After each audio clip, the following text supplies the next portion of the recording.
What's up, otakus? Your tour guide here, coming back with another great along. Um, Lots to talk about. A lot of things happened this week, but the thing I think weighing on me most heavily is Carl Weathers passed away yesterday, and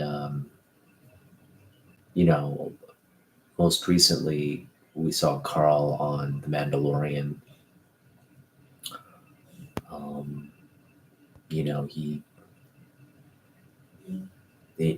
an older an adult. You know, he's been acting for so long, really throughout my lifetime, uh, and he's been in so many amazing roles. He was an incredible human being. Such a range in his acting. He could do comedy. He could do, dramatic roles. Um, and such a uh, physically gifted actor as well. So yeah, Apollo Creed. That's how I will always remember him. Uh, he. I just remember. I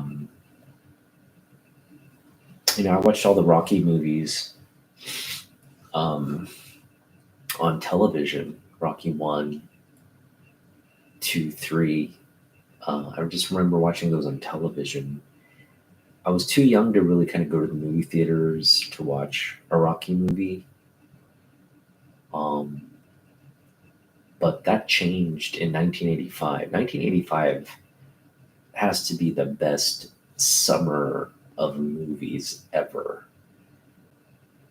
I just remember that year, like Back to the Future came out, The Goonies came out, Rocky 4 came out. Just so many great movies came out that summer.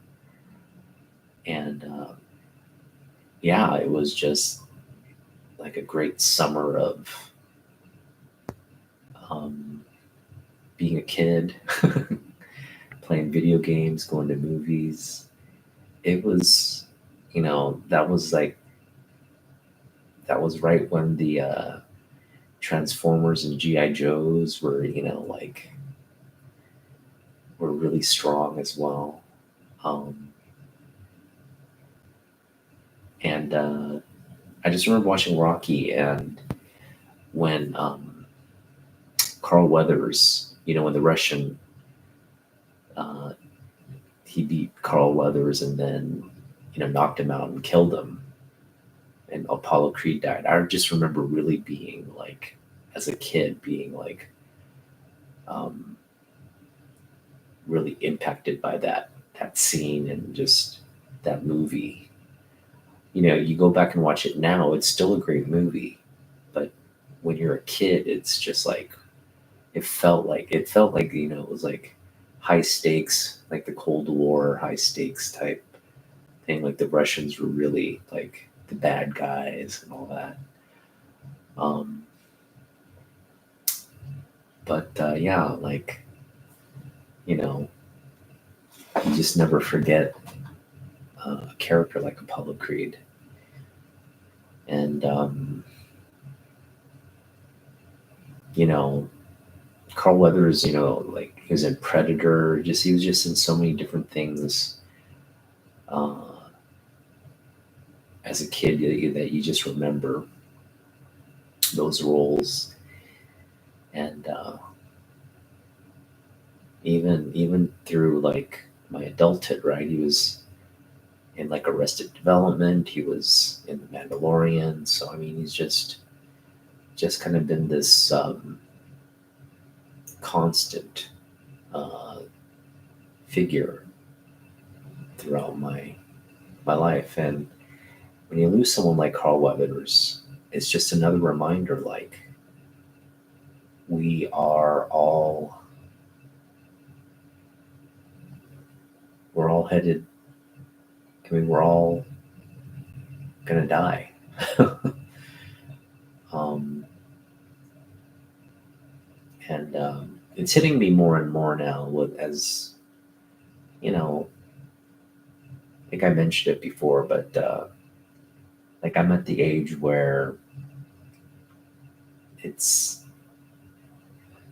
like the people you looked up to as a kid, when you were a kid, or your parents' generation. Like my parents are still alive, but they're at that age where you have to kind of mentally prepare for that day, and you're also seeing it.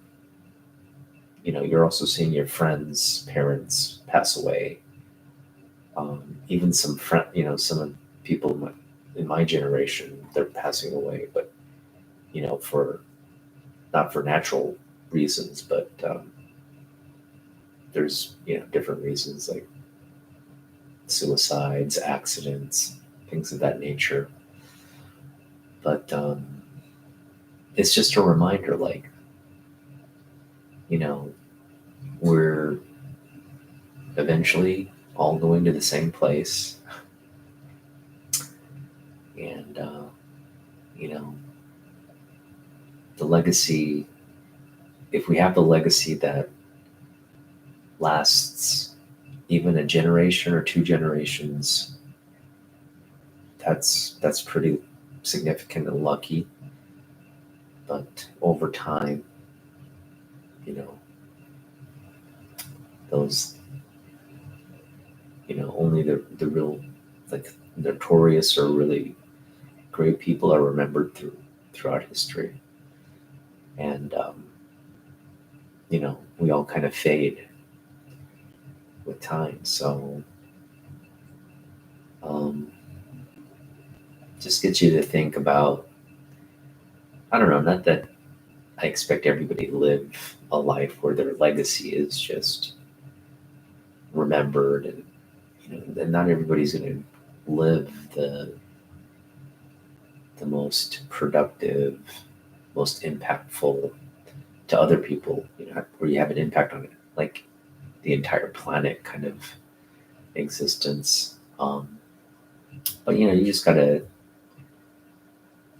Uh, I think as long as you do right in your community, do right to your loved ones, people around you, your friends, you know, that's all that matters. So yeah, just a reminder. Make use of the time you have left, and maybe it's maybe it's time for me to reconsider spending so much time on like YouTube and doing these videos, and you know spending time like on these books and stuff. But I don't know. I'm not there yet. I do feel like just the nostalgia of. I don't want to get lost in nostalgia, because that's not what I want to do. But I think this nostalgia is somewhat of a it is an escape, but ultimately it's just like I think reflection on where you've been, what you've done, all those things are kind of part of life anyway. So these comic books are, yeah, they bring me just joy in that I get to kind of escape from reality and look back on simpler times. And, anyway, I guess we'll start with, I did pick up some books. I only picked up 2 books, paid $1 plus tax for these books. So the first book this book was just there, and I made a decision. It's probably not the best decision, but I made a decision to pick up the entire run of Classic X-Men. It's a 45 book run, so it's not. I mean, it's a big lift, but when we're picking them up so cheap, like I got this. So I was expecting to pay $2 for this, but there's a new, I guess, cashier at Half Price Books. She didn't recall the policy on comic books, and she gave me this 125 cover price book for half a cover. It's supposed to be $2, but I got it for 75 cents. So I got essentially 2 books for $1. This one for 75. Classic X-Men 42. And I just decided to get it because it was in, beautiful condition, first off. And I just want to collect these now.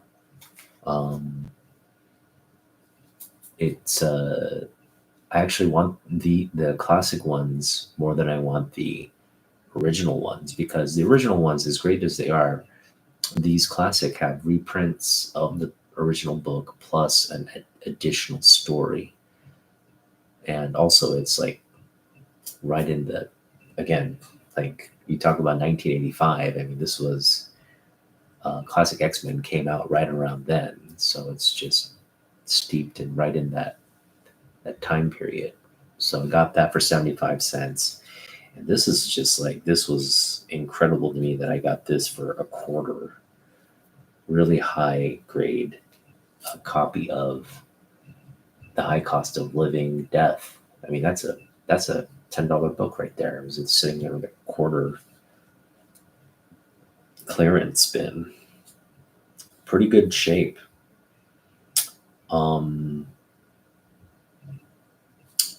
I guess we could start by grading these, like I've been doing. So we'll start with these 2 books. We'll grade these, and then we'll move into grading my collection books. Books in my collection. I've got maybe 1, 2, 3, 4, 5. I've got 5 books for us to grade, and we'll go from there. All right. So thanks for just hanging out with me.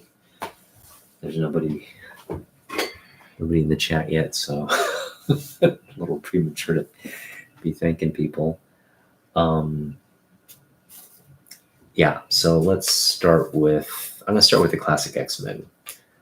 Just off the bat, this, if you remember, I picked up X-Men 39 recently, and that book was absolutely like a flawless book. It was just in such high grade. And this is from that same collection, I believe. So I'm anticipating this to be high grade as well, but we won't know for certain until we get it out and look at it. I'll be very careful here. Gonna pull the bag out. There we go. All right. So here's the book, and yeah, it's not seeing a lot, but you see kind of like a stress line here. I'll show you, but it's nothing color breaking, but I can feel it. You can probably see it right there. You see that right there? That one. There's the stress line. That could probably press out. Corners are sharp. Nothing color breaking again. Just a couple minor stress lines. So, I mean, this is like a 9.8, 9.6 candidate book. I would go 9.6 because that stress line is pretty. Even though it doesn't break color, you can kind of, you'll see it in here in the light, right? Maybe you won't see it in the light. Right there, you see it? It's right there. You can see it right there, right along that staple. So, yeah, Just gonna. So this one features. This is a Dark Phoenix saga. I think it's the issue before the death of Jean Grey, which would be X-Men. I think 134. I want to say. No, maybe 130. Maybe it's later, but anyway. We'll kind of get a glimpse of that, I guess. Look at that. Beautiful burn art there.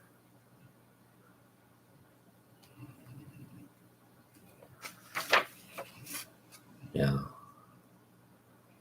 It's classic stuff right there. Oof. Burn is just so good. But I mean, you can't get any better than this run here on X-Men. And that's the thing, like I could spend time and try to collect, the original books of this, which would cost me an arm and a leg. Or I could just collect this very simple 45 book run of classic X-Men and be done with it. I mean, there's nothing really that precedes this that's really that great. This is just, the 45 book run just has all these extra cool stories. This is actually a, run that you could both collect and read through, because they're not worth much. I mean, you wouldn't want to slab this or anything like that. So this is a Minister Sinister story with the story of Cable, I believe. Features a story with,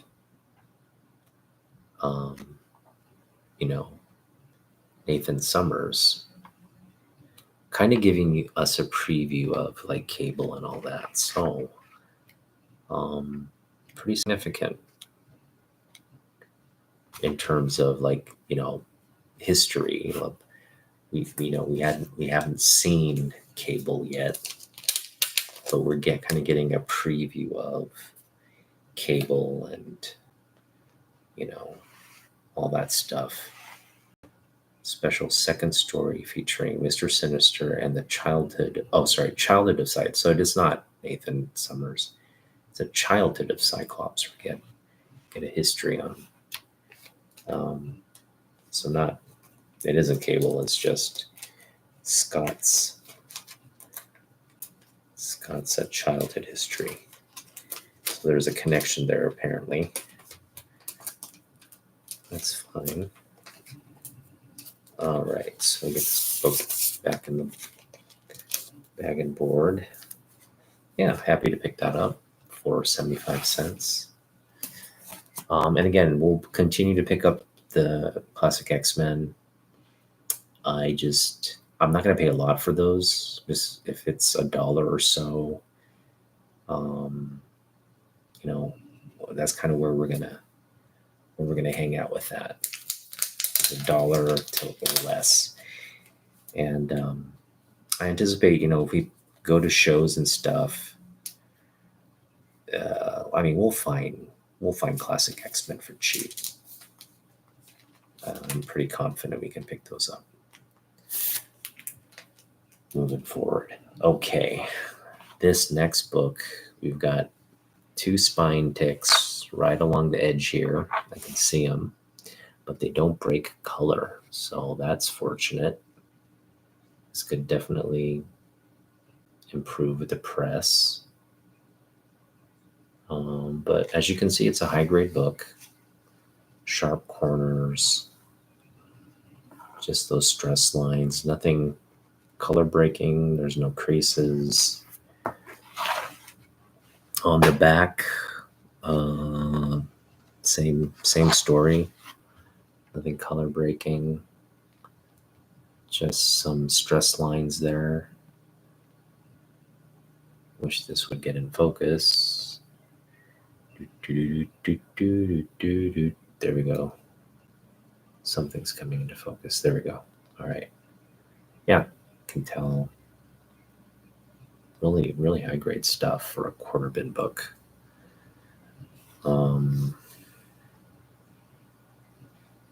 Time tracks. I have no idea what this is. Looks like it was a television show. Let me know if you watch Time Tracks. All right, and this one has this is a Neil Gaiman, a mini 3-issue series for Death. I didn't get a chance to watch The Sandman, but I know it's coming back for. Look at this Chris Bachalo art, man, it's good stuff. Yeah, I didn't get a chance to watch Sandman, but I have heard some good things about it. Just wondering if anybody's watched it, if you liked it. Let me know in the chat your thoughts about the Sandman series. And, hopefully we'll see this story at some point. Maybe this could be a movie for if Death becomes really like a popular character, like in the comic books. Who knows? Anyway, this is a key. You can't leave keys there for 25 cents. So it's not necessarily a book I wanted to add, but I figure there's some spec value here, and it's a pretty clean copy. Again, so for 25 cents. Yeah, $1 for both these books. I consider that a win. Considering this is like $10, picking both these up for $1. Not the worst I could do. All right. So as we grade these other books, I want to talk about CGC. Something interesting happened with CGC. The CGC news cycle refuses to die. It's really interesting because Matt Nelson came on Dave Vengers, and they did an interview. It was a softball interview, if you ask me. But he kind of downgraded the whole. They were sorry, first of all, that happened, and he just kind of came on and said, "Oh yeah, we're doing a lot of things to ensure our process doesn't have, there's just no room for that kind of issue to happen in the future." It seemed like they hadn't figured out how they're going to do that. They were just kind of saying that they were working on it. And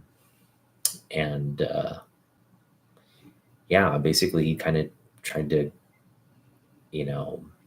change the subject, and he brought up 9.9 pre-screen, which I don't know if you're having issues with your quality control, why would you, anyway, whatever. Yeah, he was just very deflective. He didn't address how they were going to fix anything. And then CBCS comes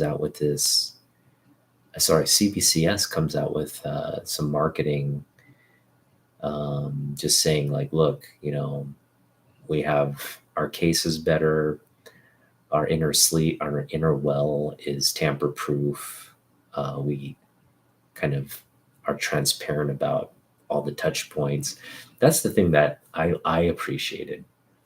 With CGC, there's no transparency on touch points or how they're working on it. But CBCS apparently has all the data on it and has sort of a more detailed accounting of in the grader's notes. Like you can see kind of just the different stages the book goes through. I'm sure it's going to be more comprehensive now, especially with this CGC sort of dropping the ball. But either way, CBCS, they've made an effort to really,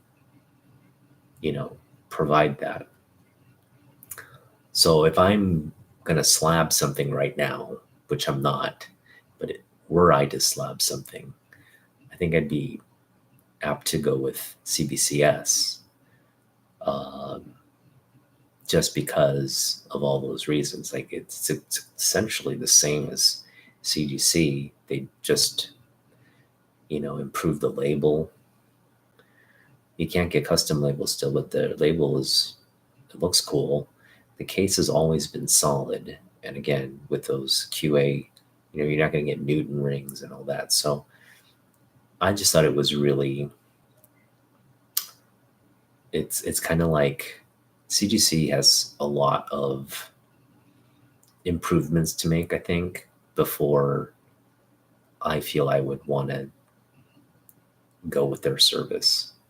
I have no confidence in their service as of now, but I'm kind of in a wait and see mode. And while I'm in that wait and see mode, I mean, if I really need to have my books graded, I think I would go to CBCS. All right. Having said that, we're going to grade this book, this book, this book, and this book.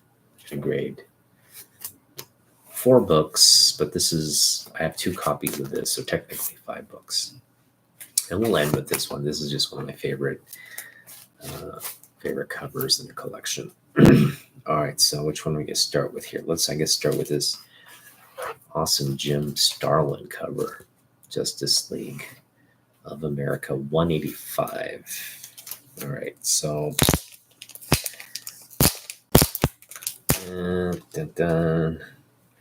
off the bat, this has a lot of issues. We've got a crease here, Briggs color. There's like a corner crease up here, just a tiny one. There's some fading along here. It looks like, I don't know what that is. It's just faded. Like maybe some ink smear or something. Could be manufacturing. Just looks smeared there.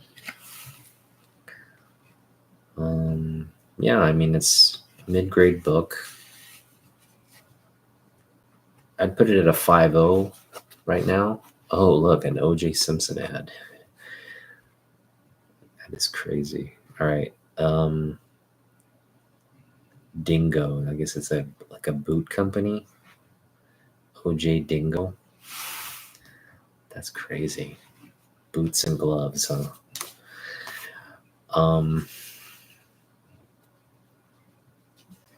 Let's see here. We got some incredible George Perez art on the interiors here. Look at that. That is just freaking goodness right there. Look at that. Dark Side Rising.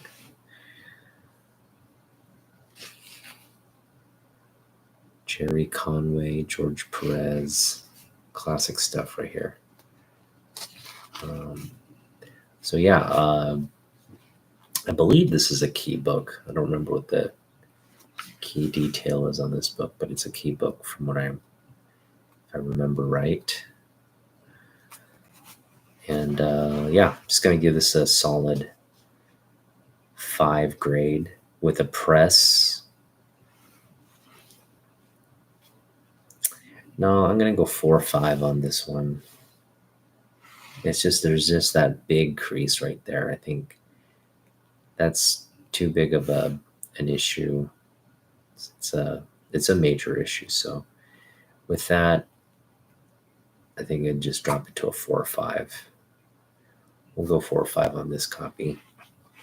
There's fading there as well. So I feel good with the 4 or 5 grade. I don't think it's higher than that. I mean, it could be lower and it could be higher. With the press, it could be higher, but it could also be lower. But I feel like 4 or 5 is a fair place to land with this book. Let me know what your thoughts are. You know, that was a pretty quick grading session. Didn't take too long.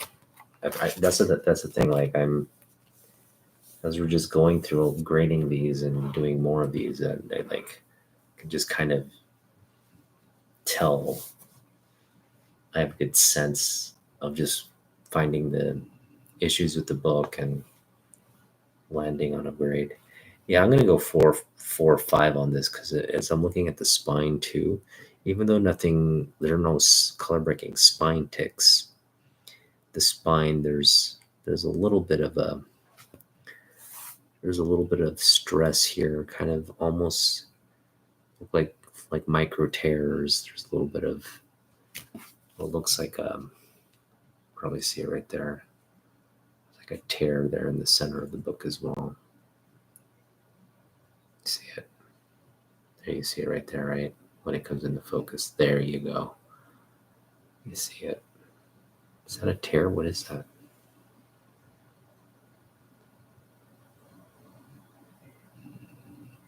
It's maybe like an ink mark or something.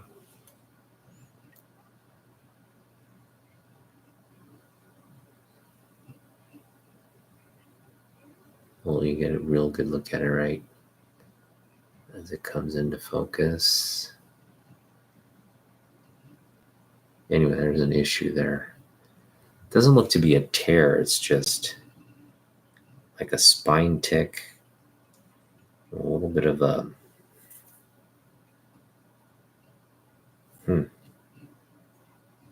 like I guess something caught on there and just maybe tore the paper a little bit.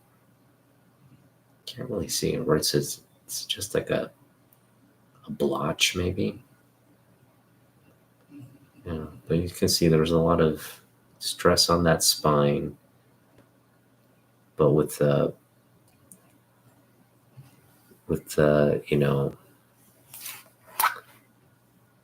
the spine roll here, it doesn't look as bad. I guess that spine could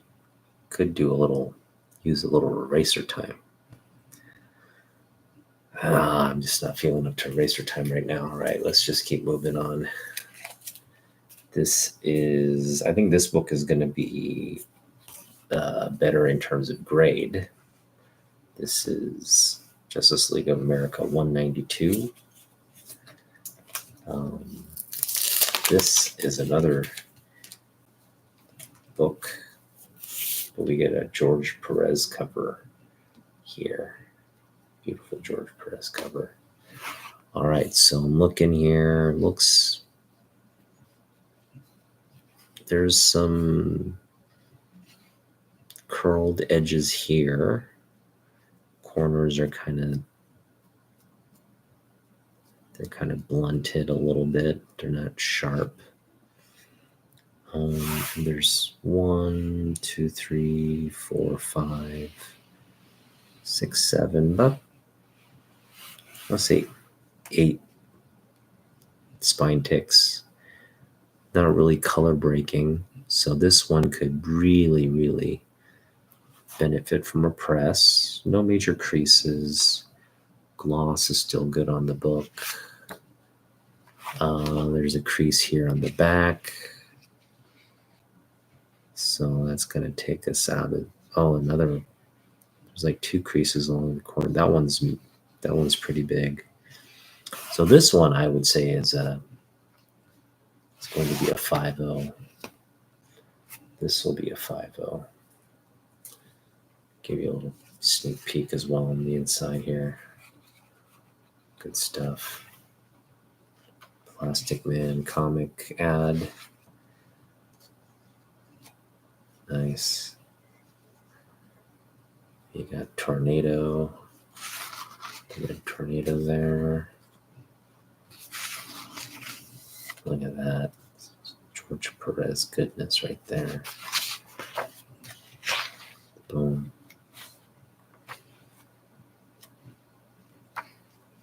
Oof. And like Batman, Justice League shot right there. Batman's got his arm in a sling. Good stuff. All right, so that is, we landed on a 5-0 with this one. Yeah, I feel good about that one. The reason it got a 5-0 is just, again, that back. The back had sort of a major, and it had like a long and then a smaller or shorter crease, but it was just along the edge of the back. The front looks great.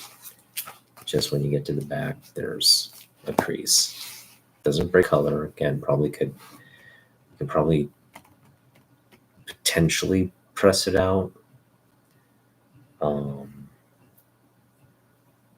But I don't know, that looks like a pretty deep crease. I don't think that would press out, in my opinion. This one's, all right, we're gonna get Justice League 212 out now. And this one could stand to benefit from a press, because now this is, it's just a big bend in the book. I'll show it. You can see it right there, right? You can see the bend, and when I show it in the light, you can see it right there. Okay, it does not break color though. So it's kind of like a warping on the book. The book got warped, but when you look at it like from this angle, you're not going to see like a crease or anything. Okay, so that's a good thing. So this, if we get this pressed out in that corner, you see the corner there? The corner is kind of folded up a little bit, not color breaking. So again, this would look beautiful if it got pressed, because look at the spine here. Spine is really high grade. Corners are sharp. Just a beautiful looking book, minus that top, issue. Well, let's get in the back. Aha! We got some fingerprint ink action going on here. That's not good. Oh, who would do this to a comic book? What's going on there? Well, it's good that it's not on the front of the book. Just looks like someone was like, I don't know, drawing or something next to their comic. The ink, that's like an ink splatter, and then they put their hands over here. Ugh. I don't even know if that eraser time will help that. That is not good. And that's upsetting. Didn't even see that when I picked this book up. So what would be the good course of action to clean that back up? Just looks really bad. Love the interior of this book. I'm going to show you. Atari, man. That brings back memories. Look at this interior art. That stuff right there. Boom, that's goodness. That's just juicy goodness right there. Nice. Nice. All right. So, yeah, I got fingerprints. I don't even know. I mean, that's a That's a major flaw right there. Fingerprints. He's got ink on the back. So, I mean, let's assume this was just absolutely flawless book and you just had these like ink marks, like an ink splotch, fingerprints, and then just general ink kind of like rubbing there. I mean, this could have happened during the printing process. It could have. I don't know. What kind of cute, quality control DC had at the time. This even got on like it. That ink is still like, I don't know. It's kind of smeared onto that board there. The front looks beautiful though. So I am going to, first of all, as is, I'm going to say it's a mid-grade book because again, we got this issue here, but assuming we can press that out, flatten that corner out, the front of the book would look like a 9.0. Okay. And a 9.0 on a newsstand copy is still fairly good. So from that 9.0, if we take all that ink stuff out, that's a major flaw, we're just going to drop this down to an 8.0, assuming we can get that out.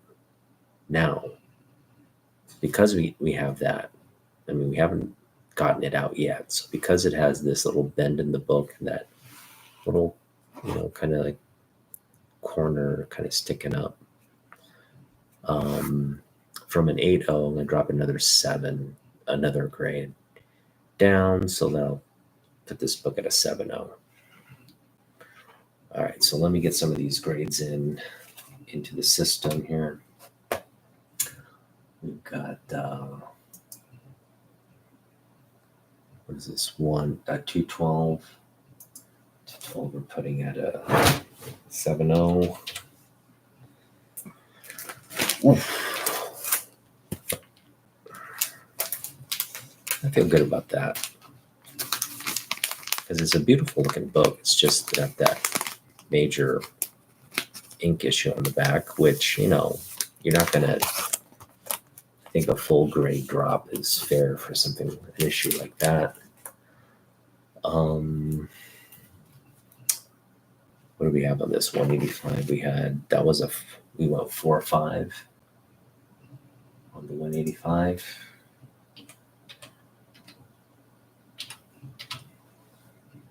And then the 192, we went 5.0.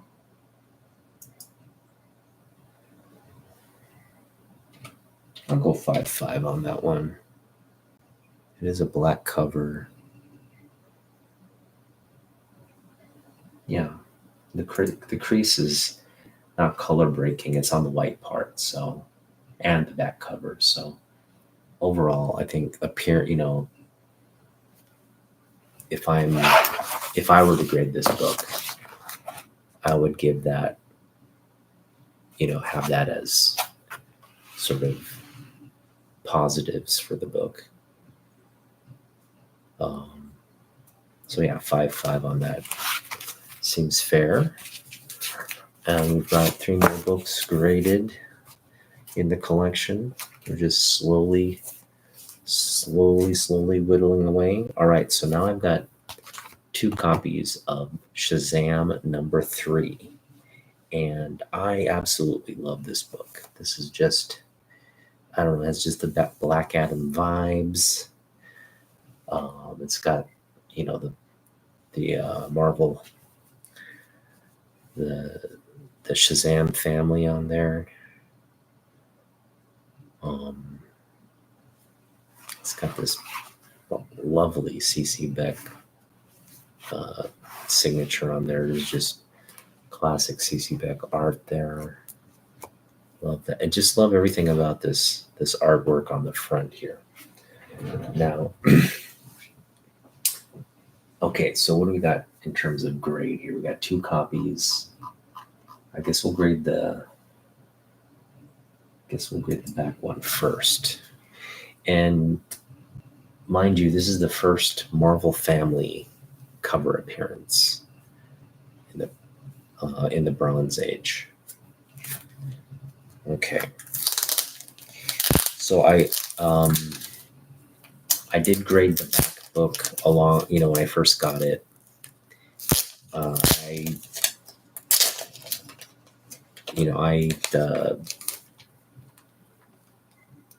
I basically graded it, and I have an idea of what I think the grade is, but we'll go over what we have here. So this is not that first copy. I've got, like I said, 2 copies. This is the better grade. This is the worst grade. And let's take a look here.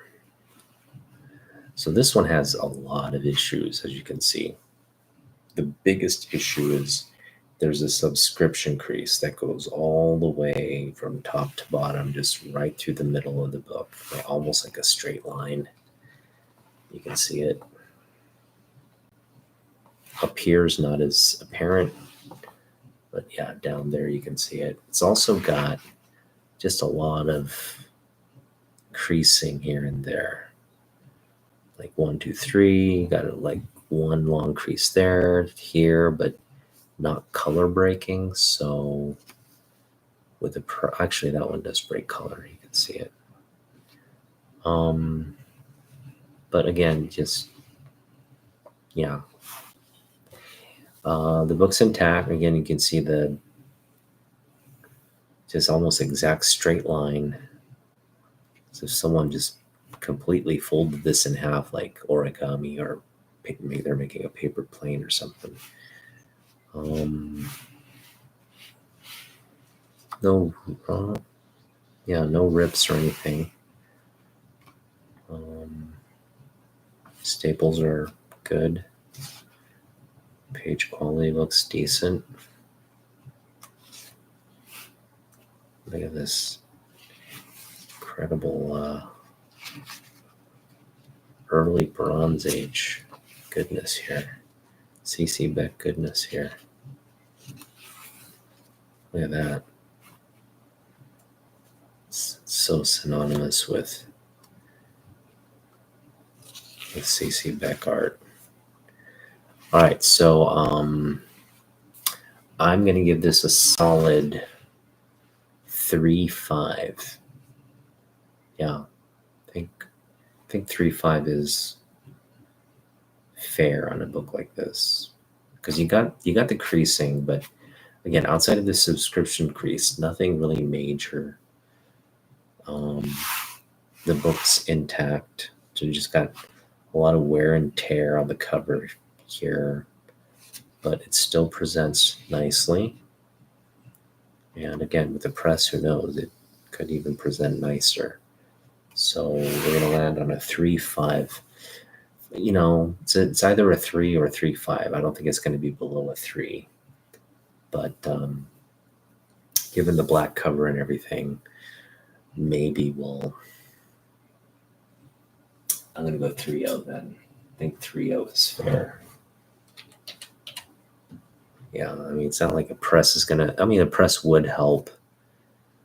There's a lot of areas it could on the book that it would improve, but I don't know if it necessarily give it a grade bump or anything like that.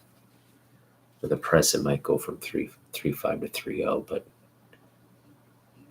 as is, I'm gonna, I feel good about giving it a 3.0. All right, this next one is going to be a little bit better, not by a whole lot, but a little bit. We've got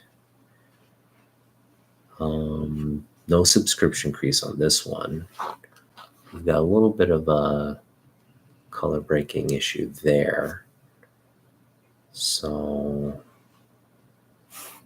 and the spine ticks, color breaks, not so bad.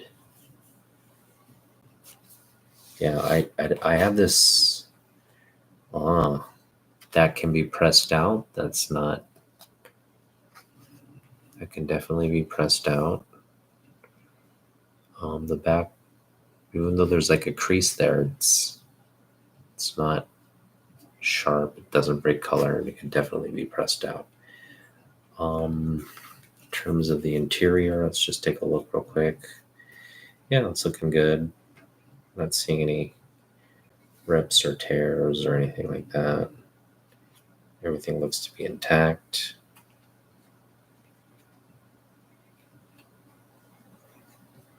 Yeah. Looks, just land on a page here so you can look at it. There we go. Marvel Family, there you go. All right, so this one I'm going to give a 4 or 5. Yeah, 4 or 5. So if it didn't have that issue, it'd definitely be like mid-grade, I think, like a 5.0. But with that little corner issue there is just gonna kind of drop it out of mid-grade. Still, and drop it out of 5.0 territory into 4 or 5 territory. I think that's fair. So we got a 3.0. This is a 4 or 5, and we got a 3.0 on this book here. All right. Well, that does it for this session of Read Along. Let me just get this in the book, and we'll talk more.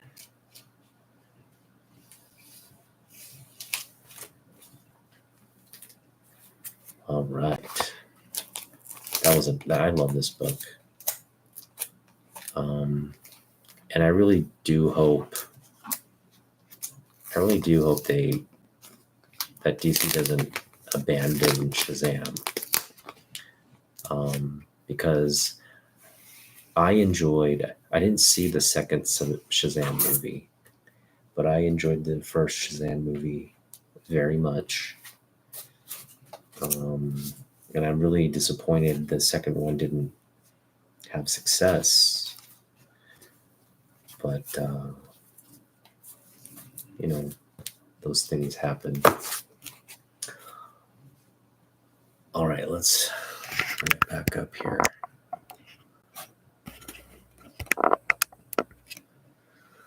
All right, so we had a 3.0, we had a 4 or 5 on the Shazams. That's it. I think that's it. Okay. Oh, I didn't add the 2 books that we added to the collection. So Death, the High Cost of Living. Just gonna add that real quick. All right, so yeah, as I was saying, the CGC, it was an inside job. There's a lawsuit that came out this week. CGC is suing their employees, and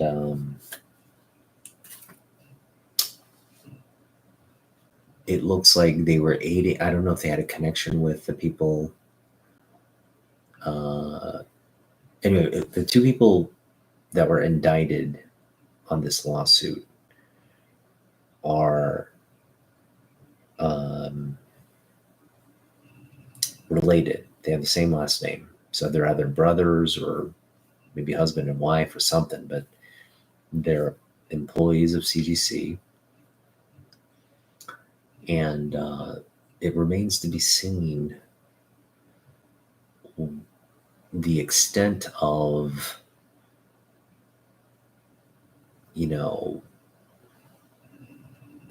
let's just assume, okay, I'm not going to delve into all the possible scenarios, but the major scenario that concerns me is that it's a crime ring. Okay, that there's like a,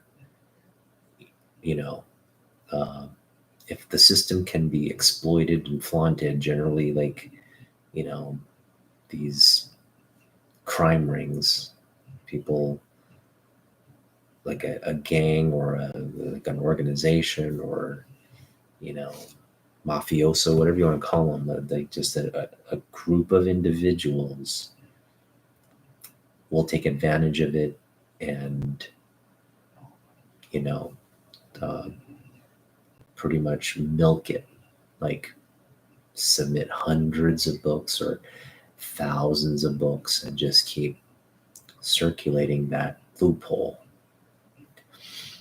So it remains to be seen how long these people were working there. And this is what I'm saying. Like CGC needs to be transparent. They had an opportunity in that interview, Matt Nelson, to say, hey, look, well, obviously he can't talk about a court case, but he can at least say, hey, look, there were some issues internally. And, you know, again, this is what frustrates me about CGC. They are not forthcoming with information. They're not being transparent. So it's leaving people like me, and hopefully you as a collector as well, to assume the worst.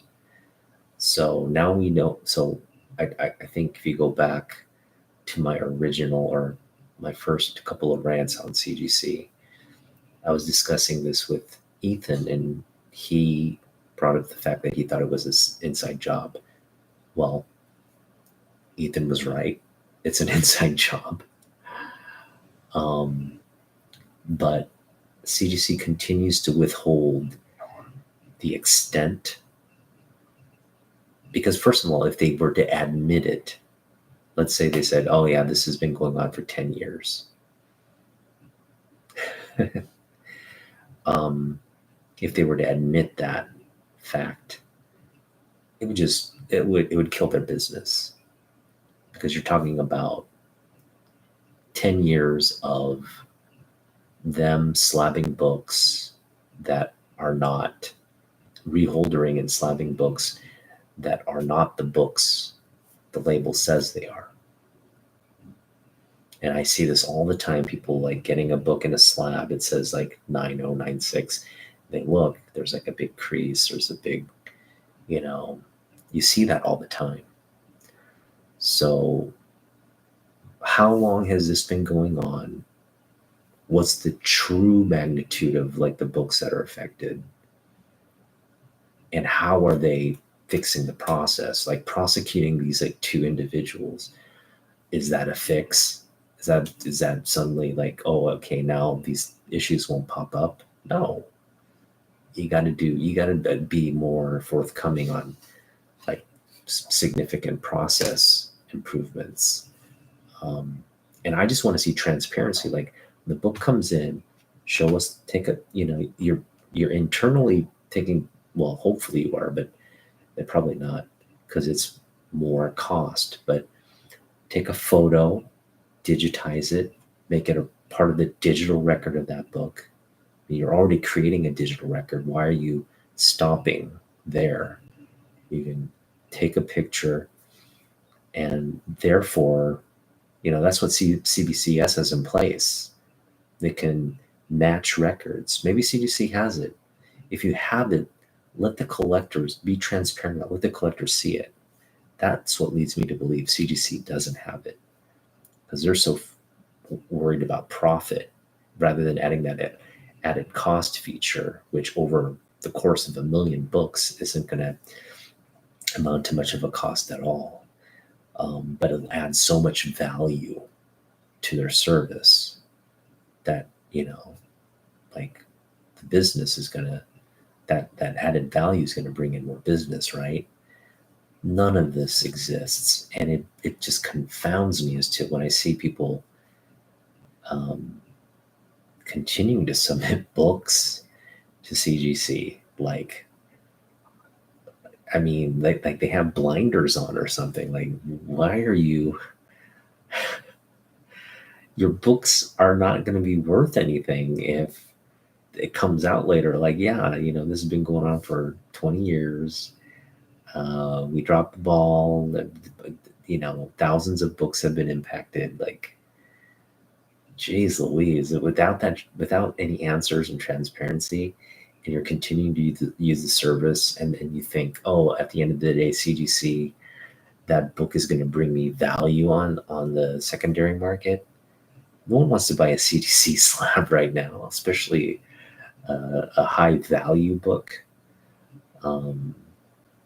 Even modern books with the 9A diet, with that kind of quality control, I have more faith in my grading skills than I do CGC. So I mean, it's a S. I've said it before. It's a shit show. It's a shit show, and every day that passes, and this, with the court case now, I think it's in what district court, Florida district court or whatever. It's just turning into a real shit show. So I mean, I wish I could say, hey, maybe CGC will fix things, and you can go back to, or you should continue to like use the service. I can't bring myself to tell you to use the service. I can't bring myself to tell you to use the service. I can't bring myself to say, if you want to do it, do it. No. I'm I don't tell people to do things that harm themselves or harm their collection or harm the value of their books. If you want to throw money down the drain and at the end of the day have something that's, the new labels and all that stuff is coming, then just wait till they've actually fixed the issues. But if you're submitting now because of like what they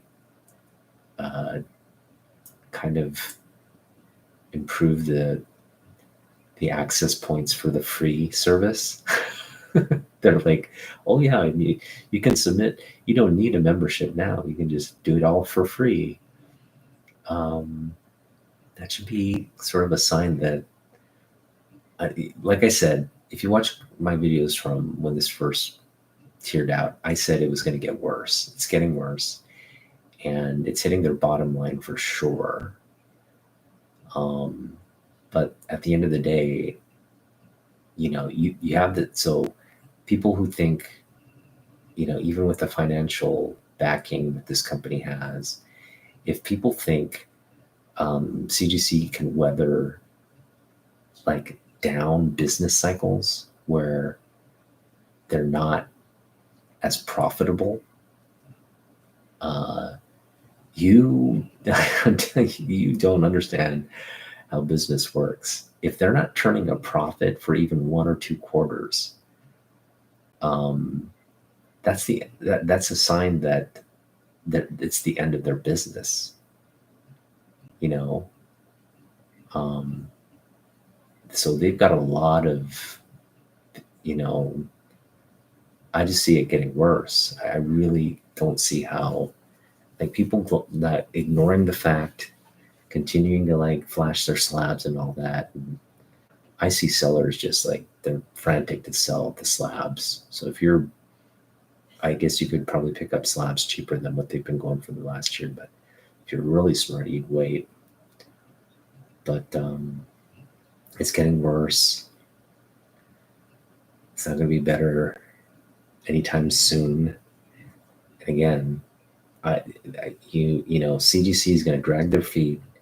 They're going to they're going to market things. Oh, we approved this, we approved that, but they're not going to be transparent on their process. I mean, they're basically, for them to fix something and admit, okay, this was an issue in the past, is to basically shit on their brand, right? But their brand is so right now freaking it's diarrhea right now. So, unless they do that, it's just gonna run. They're gonna, to be honest, nothing ensures that their business will survive. So I'm gonna call it right here. let's say a year from now,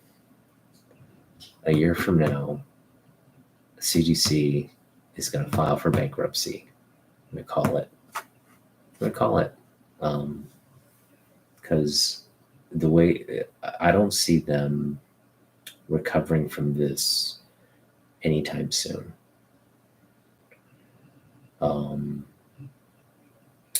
I just don't. I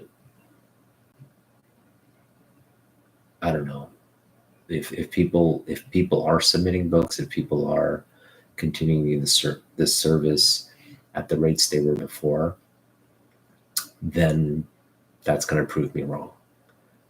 But I just don't see how anybody can do that. I don't see how any sound collector would do that. If you're wanting to make a quick buck, still by like buying books raw, pressing them and doing all that and then submitting and then selling that's kind of CGC's bread and butter. But people doing that, I mean, how long can you continue to do that if it's going to cost you money at the end of the day, right? You can't sell that book. If you're expecting to sell the book for $100 with, $35, $40 that you invest into slabbing it, at the end of the day, if you make $16 is still pretty good, but if you can't even make that, if you're barely making that money back, and it's taking a lot of time to do it, that's just dumb. That's like a dumb venture. But for those of you engrossed in that, keep doing it. You'll keep CGC running for a little bit longer, but for the majority of us, I think, for me, I don't feel the need to use CGC. And even if I were to, if it's a big book and it's something I really I feel needs to be slabbed because it's high grade or whatever, I'll use CBCS. I just like the transparency there in terms of the touch points. Hey, look, here's a photo. I take a photo before it was graded. I'm going to keep that on record. You can look at it too. That should have been there from the beginning for CGC. Then they probably wouldn't have run into this mess. So it tells me that they never did.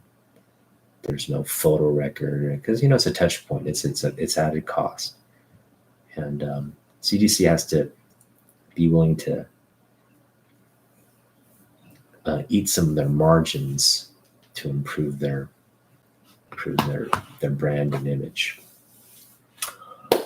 Okay, what else? We had some news on the Superman front. Hang on, before we get to that, I'm going to talk while I kind of do this.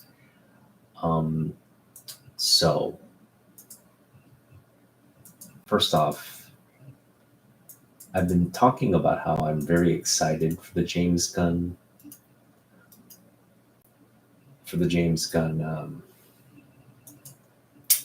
Superman Legacy movie. But that took a hit this week. It took two hits. This week. And first and foremost,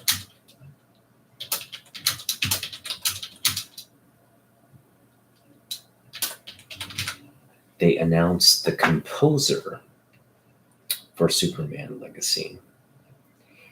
And I was very disappointed. I was hoping.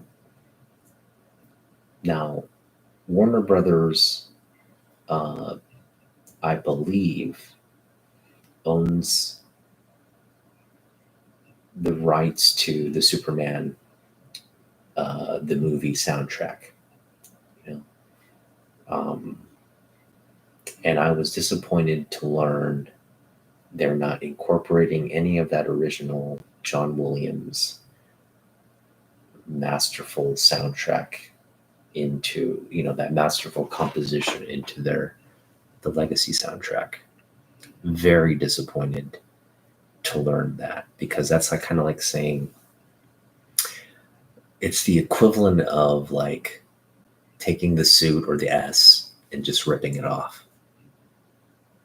The music, the soundtrack of that dun da dun da dun da da da,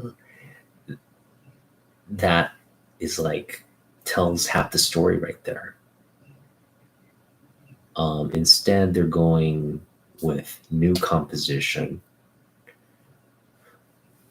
You know, they're going, because I mean, I get why they want to do a new composition, because you're trying to create like very energetic, very frenetic music for every scene. And that's the way DC's been going. You know, you get like, you know, you listen to the soundtracks, it's like dun dun dun dun dun dun dun dun. You know, it's like Empire Strikes Back type, like you know, like every scene has to have that, like some kind of tell some kind of story. You know, like blah blah blah. You know, um, that's the way movies have become. Unfortunately, it's really unfortunate, because you just don't need like a you just don't need music playing throughout the entire movie, in my opinion. Um, but that's the way they're going, and I'm really disappointed with that, because again, if you're going to bring Superman, the beauty of Superman, to an entire new generation, I'm saying new because again, a lot of these like millennials, these Gen Zers, they don't know Superman, unfortunately. If you're going to introduce my son to Superman, I mean, I already introduced my son to Christopher Reeve Superman, so it's not a real introduction. But if you're going to do it and you're going to bring in like, you know, like the soundtrack for Justice League, forget about it. Who remembers the soundtrack for Justice League? Just raise your hand if you like. Oh yeah, it goes like da da da da da da. Do you even remember? Or like, I know the soundtrack for Wonder Woman. Like, there's that one da na na na na na na, like that. There are certain, like, I'm not gonna say like every movie is devoid of some kind of identifiable tune, but if you remember like the soundtrack for Justice League, or even the last Superman, do you remember the Hans Zimmer soundtrack for Superman? Sing it for me if you remember. You don't, right? My point proven, right? It's like they bring in these modern like composers, and they, you know, it's like they write out this huge score for all the different scenes, and like, you know, you don't need any of that. You can take the John Williams soundtrack, okay, place it at the beginning, and then you can compose around it, okay. And I'm very disappointed that James Gunn just decided, okay, we're going to create a new soundtrack.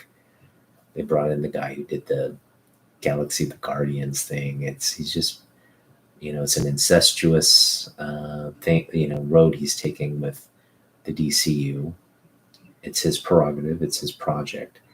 But that was the first sign that maybe James Gunn has not thought this thing through, and that he's putting too much of his own take into this. And I think the thing that's going to break this camel's back, the straw that's going to break the camel's back, is going to be if he has the suit without the red underwear. If he introduces an underwearless suit, I'm going to say sayonara. I'm just basically going to say I have no interest in watching the movie. No interest. Because at that point, it's not Superman. They've caved to some kind of marketing data. I want them to make the movie for me, my generation, and just shove it down the kids' throats. I'm sorry. This is Superman. If you can either like it, or you can go watch your fucking, what's popular these days. What was the last, like, go watch your fucking animated CG animated shit. You know, you don't deserve Superman. You know what killed Star Wars? You know what's killed the J.J. Abrams trilogy? J.J. Abrams first and foremost, but the fact that he caved to, uh, making something for the next generation of kids. He just wanted it to be kid friendly. He didn't make the movie for people like me. That's why it failed. Okay. There's something to a formula that you stick with that survived 80 years. Okay. And you stick with that. You go blue underwear, or you go like pantyless Superman, then you did. So be it. See if anybody watches the movie, let alone the kids. All right, so what am I looking up here? I am looking up stuff for my comic books. Death. High cost. I do realize I kind of like tend to complain and kind of rag on stuff. But I just rag on stuff that needs to be ragged on, to be honest. What,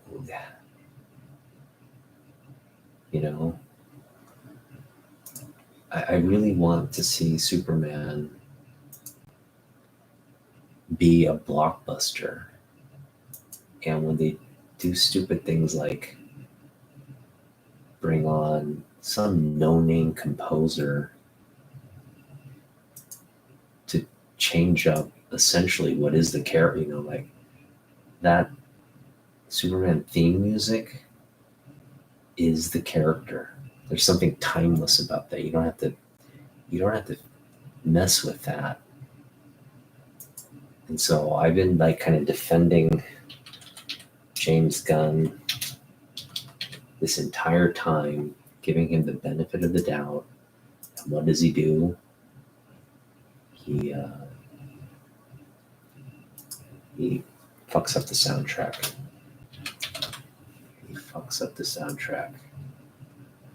And that could kill it right there. That one move could kill the entire project. All right. The second thing that is annoying, and this is truly just my opinion. Like the soundtrack thing is my opinion, but I think it's an opinion that there's like validity behind it. There's a lot of sound, validity in that. But this one is just more kind of it's so subjective and really my preference. But they announced that Supergirl will be played by the Australian actress. I think her name's like Mary Alcott or something.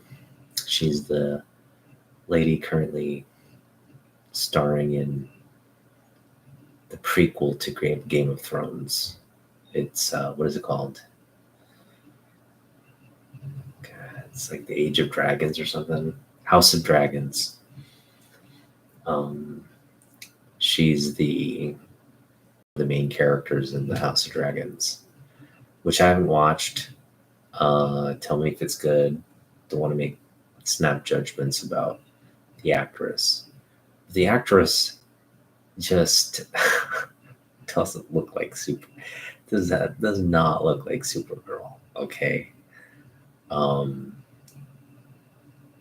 She is petite, first of all. Um, she's not very. I don't know. Maybe she'll like beef up, get muscular, but she is just like wafy. She's like skinny and like she looks like a girl, you know. Um, I don't know. Maybe they're going for like the girl look because it's Supergirl, but the Supergirl they had in the TV series is just physically more like Supergirl, right? Give me the Helen Slater. Give me a Helen Slater, man, as Supergirl. Um, we want blonde hair. I mean, as a person of color, it pains me to say, like, I like to see diversity in characters and all that. And it pains me to say what I'm about to say, but give me blonde hair, blue eyed Supergirl. That's all we need. Now we've got a blonde. I think maybe she's like a dirty blonde. Maybe she has blue eyes. I didn't really take a close look. She may have blue or green eyes. But again, just physically, she just does not look like Supergirl. So that had me like really disappointed, the casting of that. And again, this is something James Gunn is moving forward with. So, and I think she's going to be, correct me if I'm wrong, but Supergirl is supposed to be in this new version of, in Superman Legacy. So I loved all the casting up until Supergirl was announced. And if she's going to be in Superman Legacy, I just don't. And again, it's a very superficial, subjective thing. So, if you're disagreeing with me, I'm not going to push back. Maybe, I don't know, maybe there's a demographic of people that really love her. Hey, Nornan, what's up? How you doing, buddy? Talking about the Supergirl casting. What are your thoughts there? I don't like it at all. She does not look like Supergirl. Right? Okay, so two like minds agree. Again, she's probably a great actress, and if sometimes being a great actress can overcome that physical casting of a character. Okay, but and I get you have to have a certain big name attached, not like necessarily the biggest name, but you have to have like you just can't have like a newbie enter that role. Maybe somebody with some, an up and coming star in Hollywood, which this actress apparently is. And they went with her, and who knows, maybe mass market audiences will find her to be a great Supergirl. I just personally don't think she's the one. Anyway,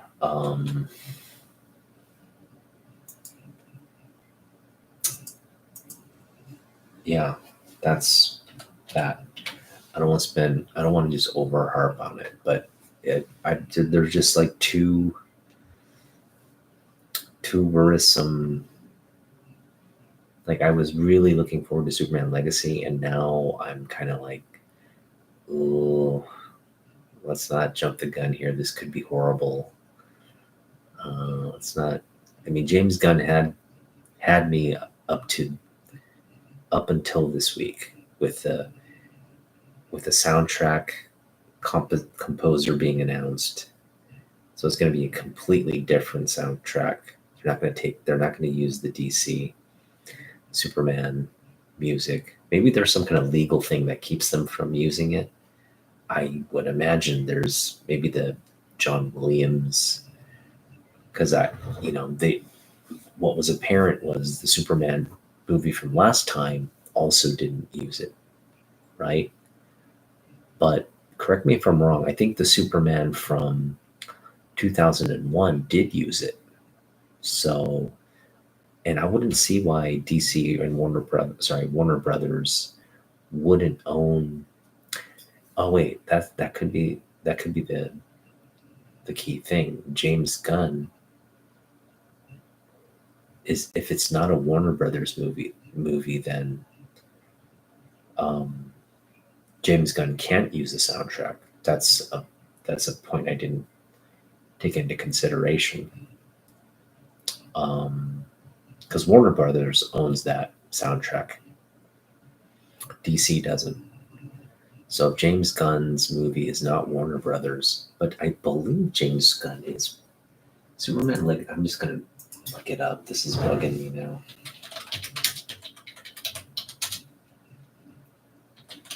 I'm pretty sure the studio. Oh, it isn't Warner Brothers. It's DC Studios. That's why. Okay, so I don't blame. I got to retract everything I said about the James Gunn, faith in James Gunn. Okay, so even though I would like to see the Superman soundtrack, there's just some limitations to what you want.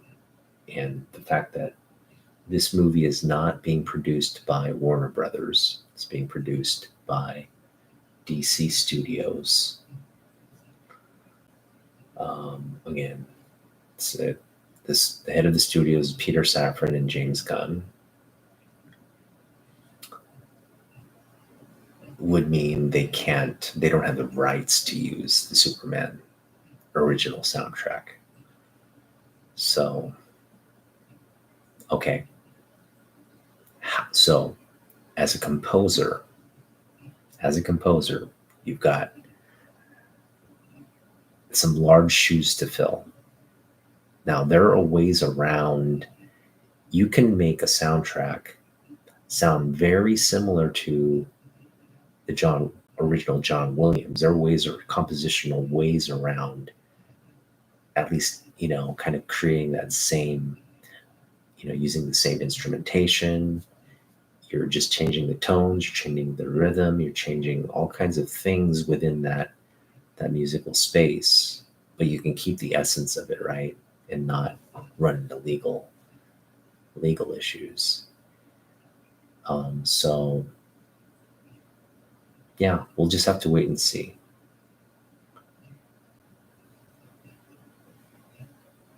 Yeah.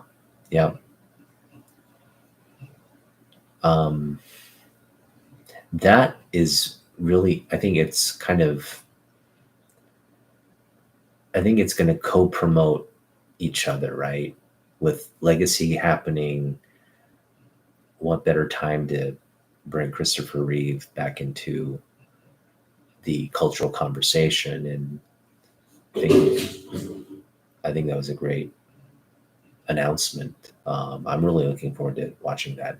And that documentary is not so much about Christopher Reeve playing the character of Superman.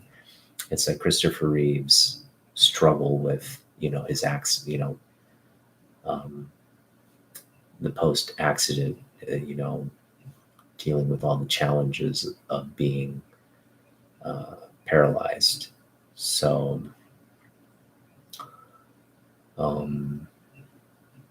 yeah, I mean, it's going to be a very inspirational story. For most of us who really love Christopher Reeve, for those of us that were, learned of the news in the 90s that, this tragic thing happened to one of our heroes. Um, I'll definitely be wanting to see the documentary just to just have a better appreciation for him. But I think what this will do is also it'll introduce Christopher Reeve to an entire new generation of people, the Superman character also to an entire new generation of people.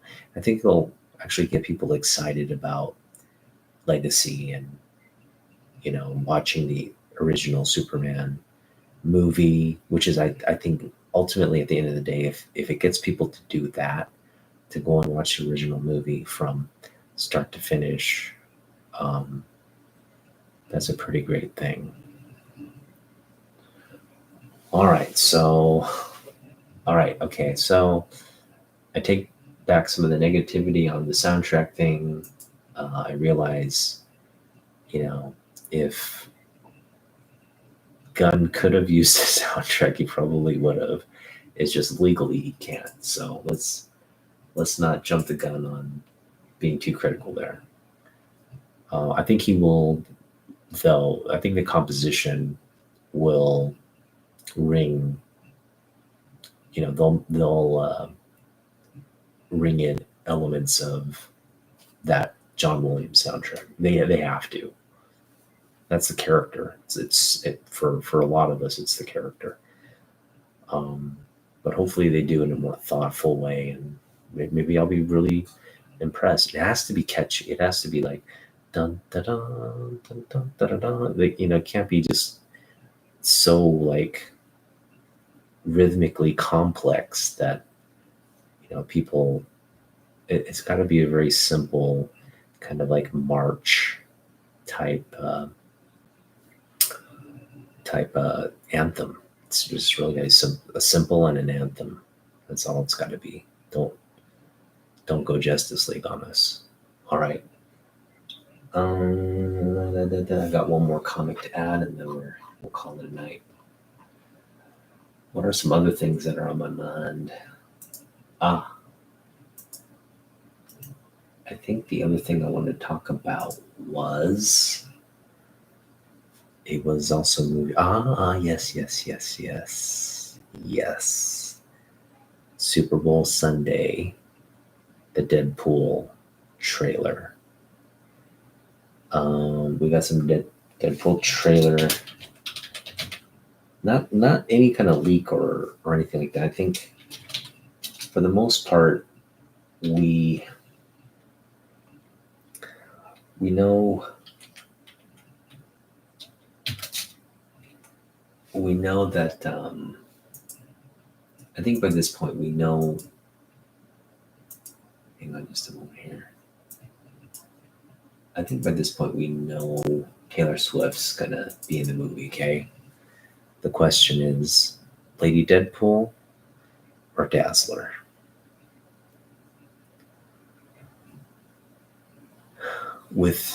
And so we know there are going to be Deadpool variants in this version. Okay, we know this. Okay, so if you're going out there and still buying Dazzler comic books, that's now don't get me wrong. The Dazzler comic book is a great comic book. Okay, if you get it for like Dazzler's a great first appearance. I think $50 for that particular first appearance, maybe even $100 for that. $100 for that first appearance. It's a fair value. It's a classic book. Got a lot of. It's a key story. It's that burn art. It's that classic period of X-Men. Okay. I'd say it's about $100 key. Probably less though. In high grade, it's $100 key. If it's like mid grade or whatever, maybe 50, 75 at best. Okay. Right. So first of all, we know, okay, let me pound it into your head if you're not listening. We know they're going to be Deadpool variants. Okay. Who is one of the major Deadpool variant characters in comic books? We know there's Dogpool, but Dogpool doesn't have his own title. Okay, as great as Dogpool is, doesn't have his own title. Lady Deadpool. Okay. Lady Deadpool has her own title. She's pretty much like, she's like Supergirl. You got Superman, you got Supergirl. You got Batman, you got Batgirl. You got Wonder Woman, you got Wonder Man. Okay. So you got all these, gender representations. So when you have Deadpool, and we know Slade's wife, who dies, comes back to reprise her role. So there's a little bit of a disconnect on like what she's coming back for,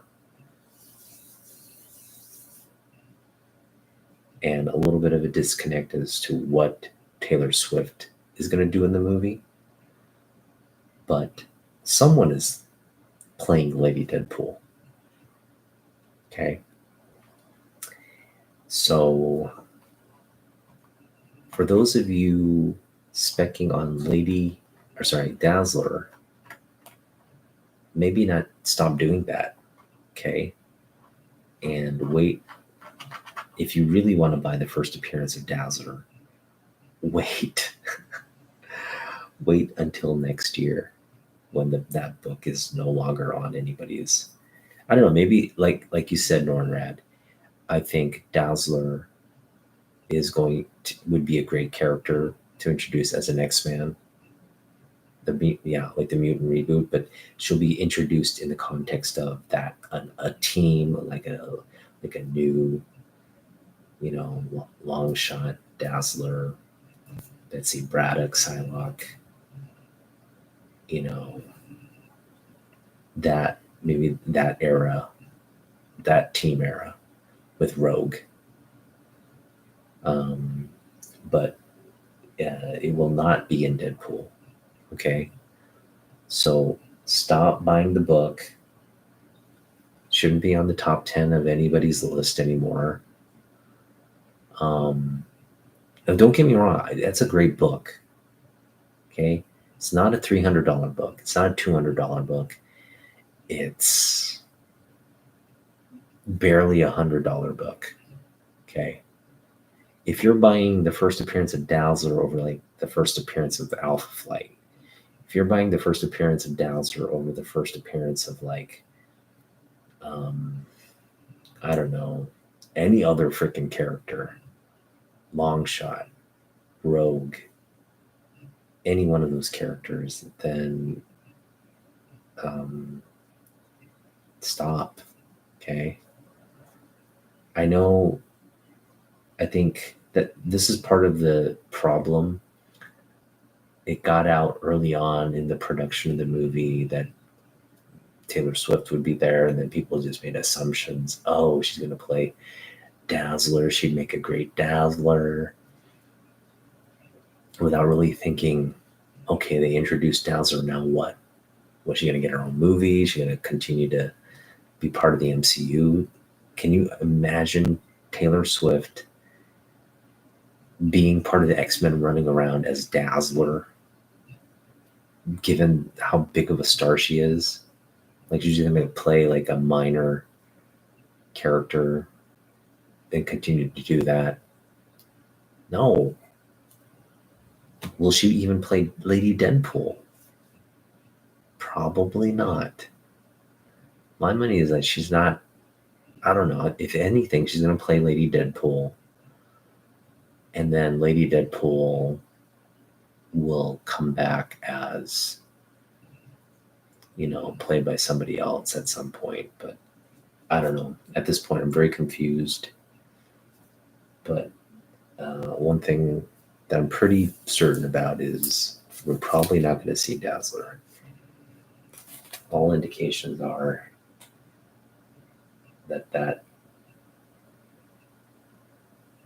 that's not going to happen. All right, so I think that's it for me. I had a fun time hanging out. Again, got some cheap books, nothing major, things for my collection. I've made the decision to collect the entire run of Classic X-Men, which is, I think, it's a big decision for me, so I'm gonna pat myself on the back. I got this for $1.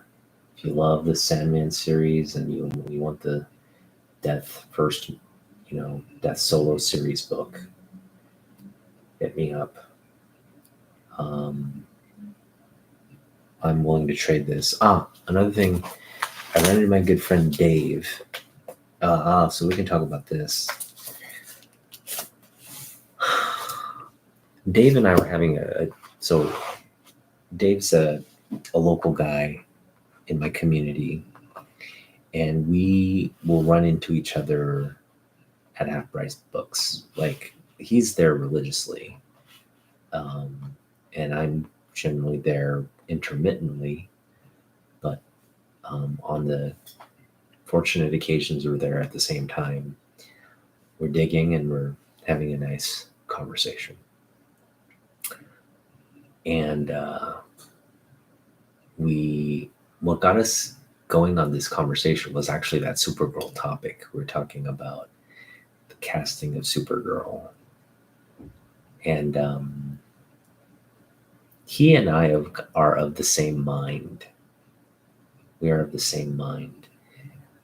Well, I shouldn't say that. We collect very different things. But on these kinds of topics, I think we're of the same mind. And what we were talking about was what happens in comic books, and what happens on the big screen in terms of the movie. For comic book fans, it's harder to be. So let me try to say this correctly. Hollywood studios are more apt to make a movie for mass market appeal, okay, than they are to make a movie for the comic book community, for the comic book fans, for the people who read comic books. And those are two very different audiences, okay? Because you go outside, okay? If you go into the real world, you're talking with your colleagues or you're talking with your friends, and you say, "Hey, did you read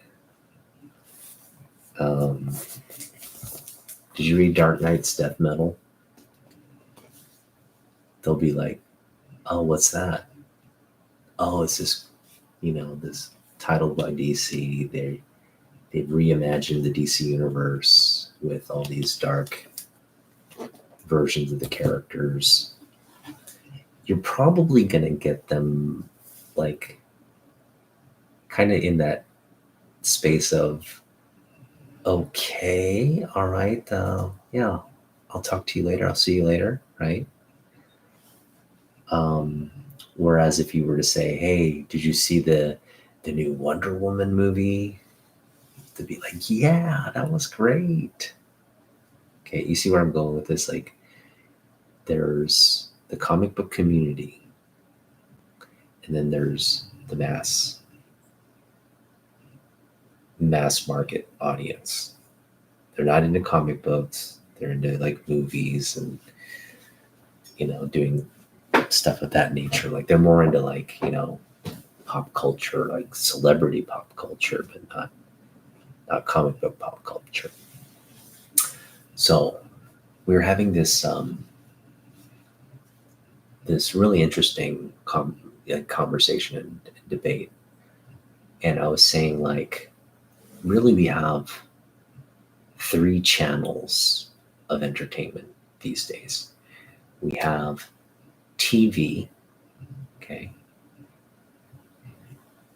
Actually, four channels. Let me put that a different way. We have four channels of like entertainment, like four distinct channels. We have television. We have made for like DVD animation.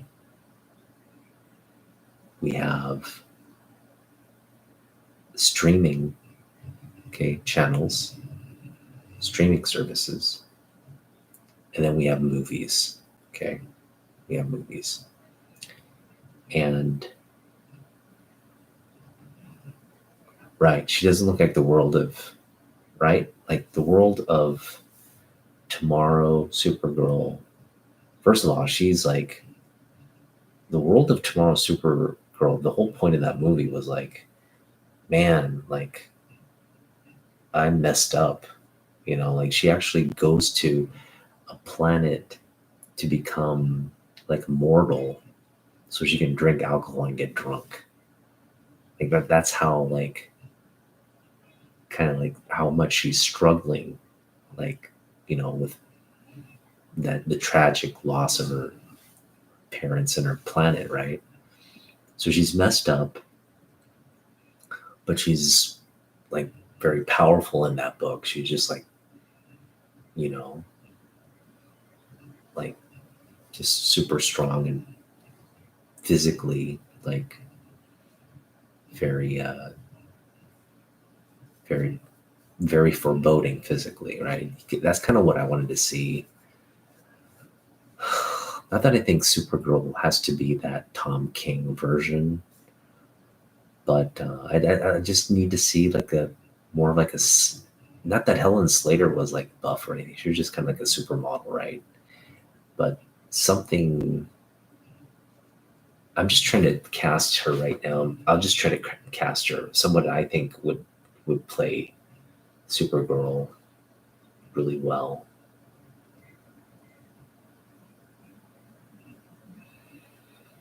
That's tough because I mean,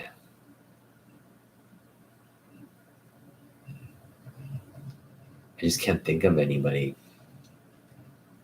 It's a tough casting, actually. Now that I'm trying to think about it, it's not the easiest thing. Like Michelle Pfeiffer would have been a great Supergirl. Michelle Pfeiffer. She was a great Catwoman, but I think if you're talking about casting, like just physical casting, she probably wouldn't have been my choice for Catwoman, but my choice for Supergirl, Michelle Pfeiffer.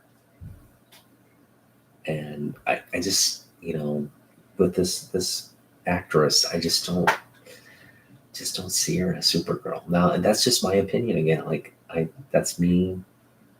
I'm not gonna push that point. I'm sure it'll be a great movie,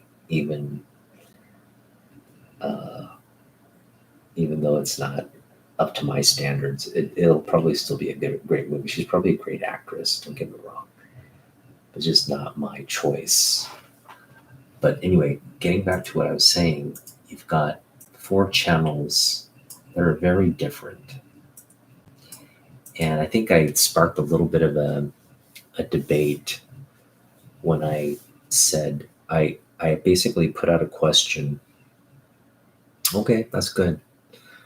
I think she's a very likable character in that Game of the House of Dragons role, right? Like she plays kind of like the person you're rooting for, right? She's kind of the main. It's kind of like what's his name? The dwarf who played, I don't want to say dwarf, but the person who played that character. I can't think of the actor's name.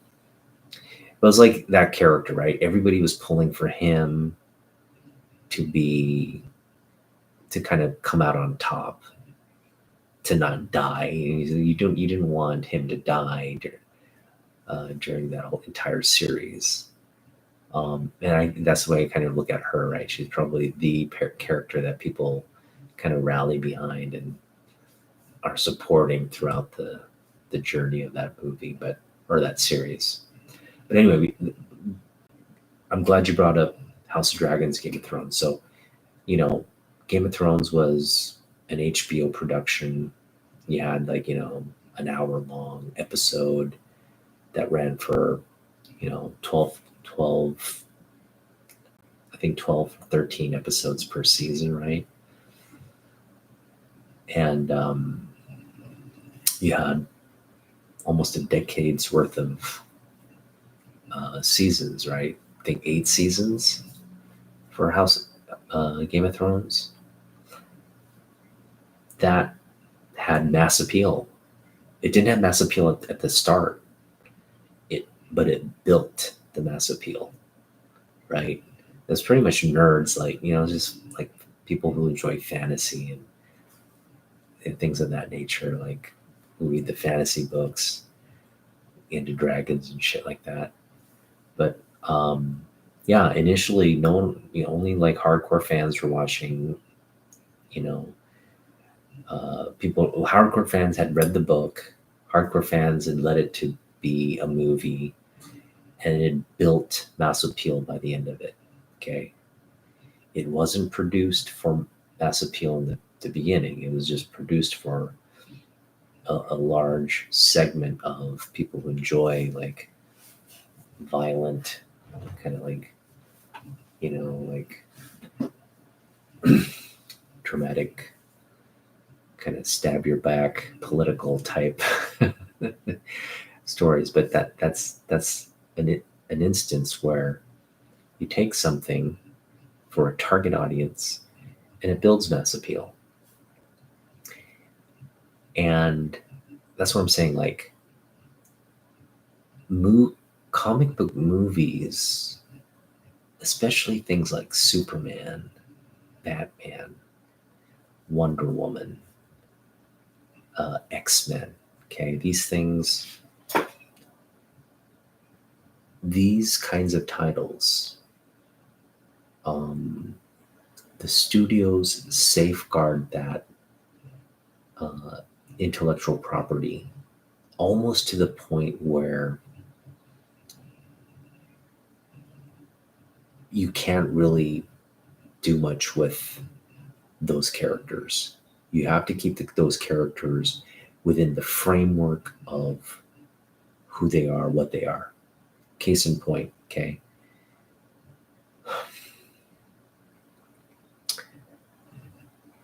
Let's say I'm a director, okay? And I want to create a really, like there in comic books right now, you have Spider-Man Noir.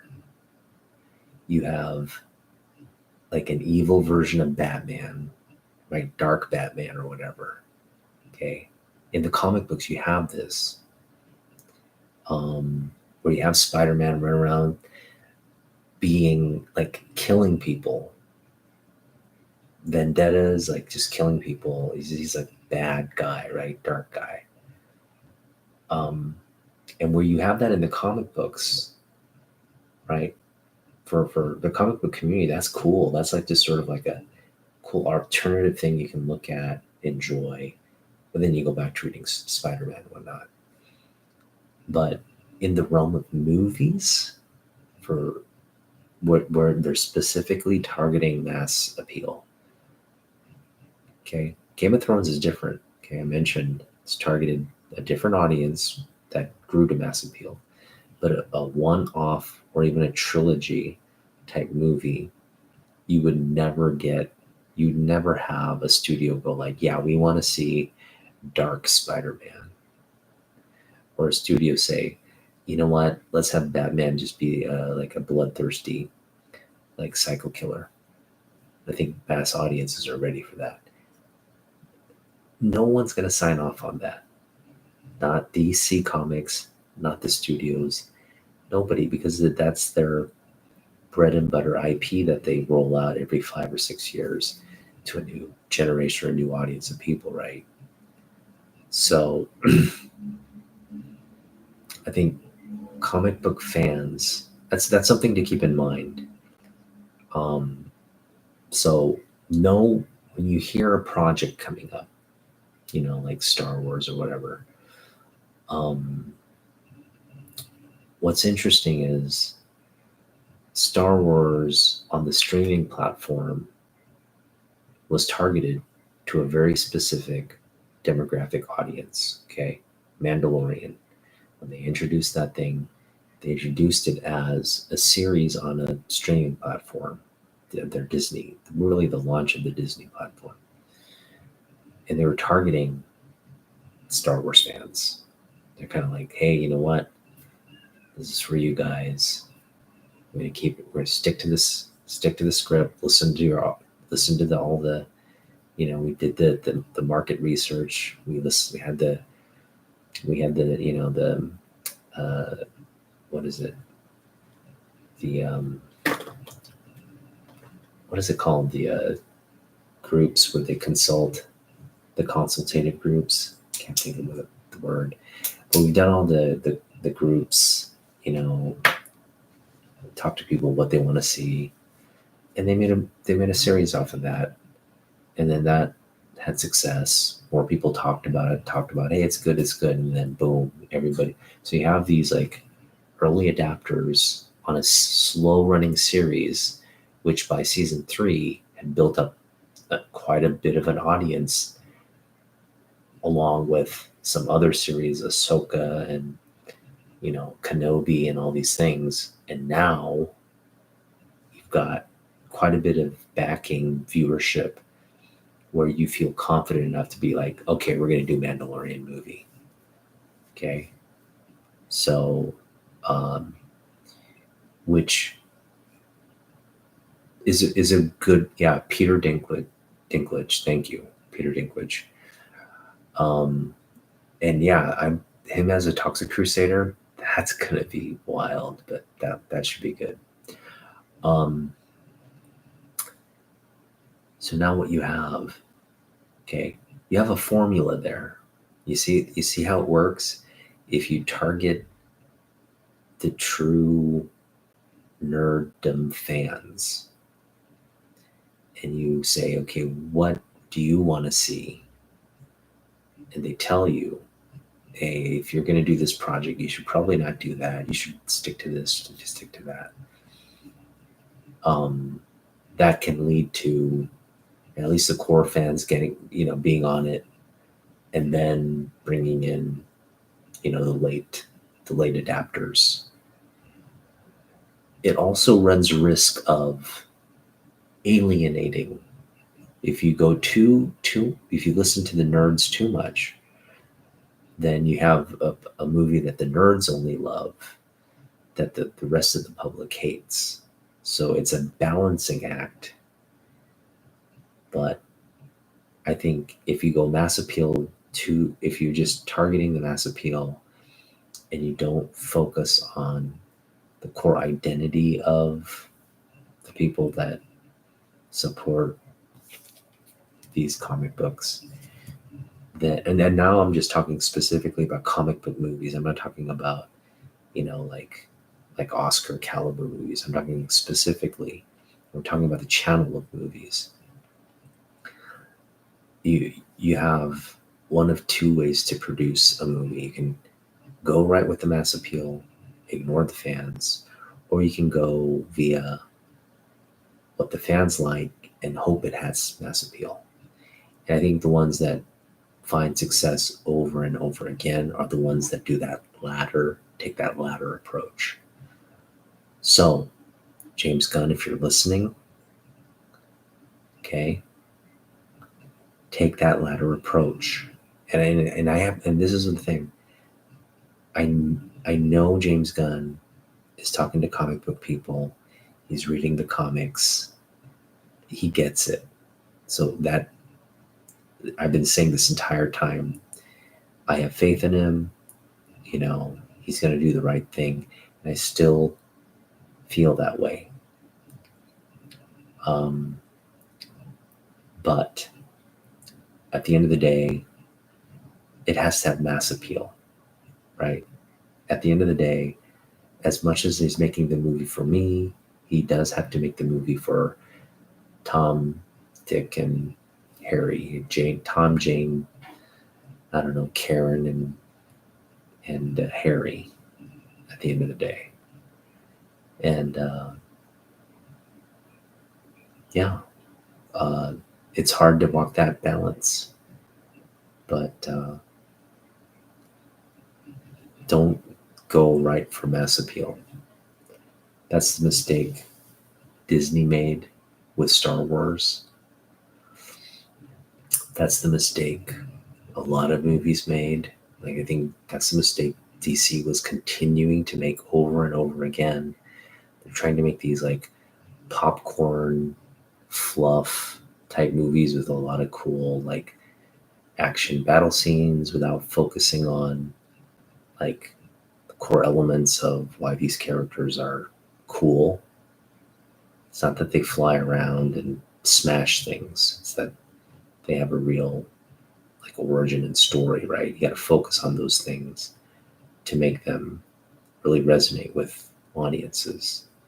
So there you go.